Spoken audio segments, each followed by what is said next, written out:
Passion of the Christ అనే మూవీని తీసినటువంటి డైరెక్టర్ మెల్ గిబ్సన్ ఆ చిత్రాన్ని చాలా అద్భుతంగా చిత్రీకరిస్తున్నారు. యేసు ప్రభు వారిని కొరడాలతో కొట్టేటటువంటి సన్నివేశం వచ్చినప్పుడు అక్కడున్న రోమన్ సైనికుల యొక్క కొరడాలకు 4 శాఖలు ఉంటాయి. ప్రతి శాఖకు 4 గాలపు ముళ్ళు ఉంటాయి. ఒక్కసారి ఆ కొరడాతో కొడితే 16 చోట్ల చీలిపోతుంది. ఆ సన్నివేశాన్ని వారు ఒరిజినల్ గా తీయాలి అనే ఉద్దేశంతో యేసు ప్రభు వారి యొక్క పాత్ర పోషిస్తున్నటువంటి జిమ్ క్యావిజల్ అనే వ్యక్తిని అప్పటికే అతని దేహం అంతా ఒక కవచంతో నింపారు. అయితే అతనిని బండకు బంధించి మొదటి దెబ్బను కొట్టారు. ఆ వ్యక్తి చాలా అద్భుతంగా ఎమోషనల్ గా నటించాడు. రెండవ దెబ్బ కొట్టారు. అదే స్పందన అతనిలో ఉంది. ఆ మూవీ తీస్తున్నటువంటి డైరెక్టర్ అనుకుంటున్నాడు చాలా అద్భుతంగా ఈ వ్యక్తి నటిస్తున్నాడు అని.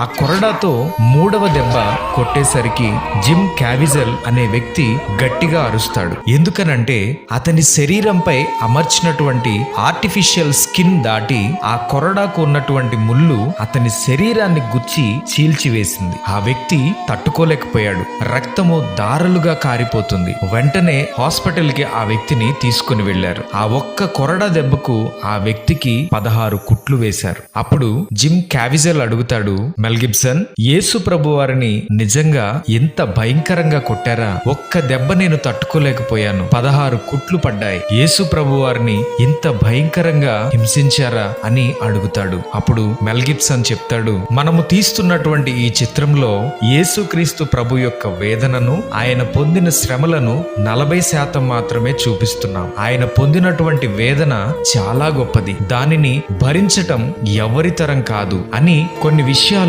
యేసుక్రీస్తు ప్రభు వారి గురించి చెప్తున్నప్పుడు హాస్పిటల్లోనే బెడ్ మీద ఉన్నటువంటి జిమ్ క్యావిజల్ అనే వ్యక్తి వెంటనే మోకాళ్ల మీద పడి ఆయనను సొంత రక్షకునిగా అంగీకరించి మారు మనసు పొందుతాడు. అప్పుడే ఆ వ్యక్తి ఒక తీర్మానం తీసుకుంటాడు. నా శరీరం బలహీనమైనప్పటికీ ఎలా అయినా ఈ చిత్రాన్ని పూర్తి చేయాలి. సర్వ మానవాళి కొరకు, అందరికీ పరలోక రాజ్యాన్ని ఇవ్వటం కొరకు ఆయన పొందిన వేదనలు, శ్రమలు కళ్లకు కట్టినట్లుగా చూపించాలి అనే ఉద్దేశముతో ఆ వ్యక్తి మరలా ఆ చిత్రములో ఆ పాత్రను పోషించటానికి సిద్ధపడతాడు. సిలువ మోస్తున్నప్పుడు అతని భుజము చెదిరినప్పటికీ, భయంకరమైనటువంటి జ్వరము ఉన్నప్పటికీ ఆ వ్యక్తి ఆ చిత్రాన్ని పూర్తి చేస్తాడు. ఆ చిత్రాన్ని చూసి కొన్ని లక్షల మంది ప్రభువును తమ సొంత రక్షకునిగా అంగీకరించారు.